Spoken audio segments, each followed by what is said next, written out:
ఎప్పటికైనా విశ్వసనీయతదే విజయమన్నారు CM YS Jagan. ఎన్నికల హామీలు 99% అమలు చేశామని, అందుకే అన్ని ఎన్నికల్లోనూ వైఎస్ఆర్సీపీని ప్రజలు గుండెల్లో పెట్టుకున్నారని అన్నారు.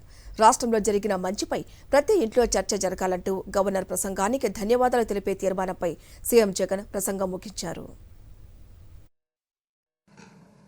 ఇప్పుడు మనం 66,34,000 మందికి నేను పెన్షన్ ఇస్తా ఉన్నాం. మనం ఈ 66,34,000 మందికి మనం పెన్షన్ ఇస్తా ఉన్నాం.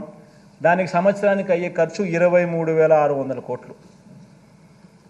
ఇది ఏ ప్రభుత్వమైనా రద్దు చేసే పరిస్థితి ఎవరికీ లేదు. ఎవరైనా ఇది చేయాల్సిందే.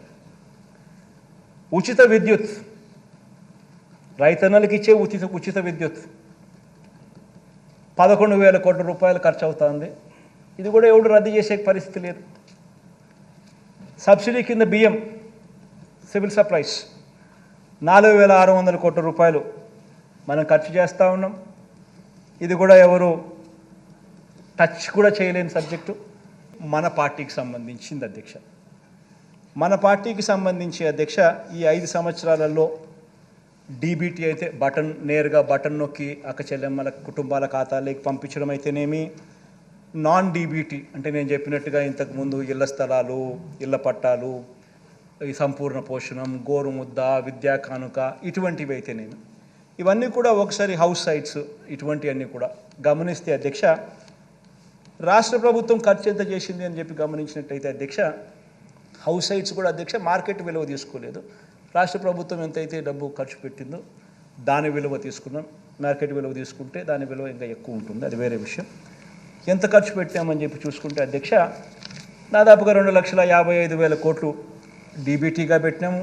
మరో 1,07,000 కోట్లు నాన్ డీబీటీగా పెట్టినట్టు క్లియర్ కట్గా అకౌంట్స్ సహా కనిపిస్తూ ఉంటాయి. డే 1 నుంచి ఆ చిత్తశుద్ధిని చూపించాం కాబట్టి, డే 1 నుంచి ఆ నిబద్ధత మనం చూపించాం కాబట్టి అధ్యక్ష, 151 స్థానాలు ఇవ్వడమే కాక దాని తర్వాత జరిగిన స్థానిక సంస్థల ఎన్నికలు కానీ, ఉప ఎన్నికలు కానీ, ఏ ఎన్నికైనా తీసుకున్న అధ్యక్ష, ప్రతి ఎన్నికల్లో కూడా అధ్యక్ష ప్రజలు తమ గుండెల్లో పెట్టుకుని వైఎస్ఆర్ కాంగ్రెస్ పార్టీని గెలిపించారని గర్వంగా కూడా చెప్తాను. ఈరోజు కూడా చెప్తా ఉన్నా అధ్యక్ష, వైఎస్ఆర్ కాంగ్రెస్ పార్టీ చేయగలిగిందే చెబుతుంది. చెప్పింది ఏదైనా కూడా ఖచ్చితంగా మాట మీద నిలబడుతుంది అని మాత్రం 100%గా చెప్తాను.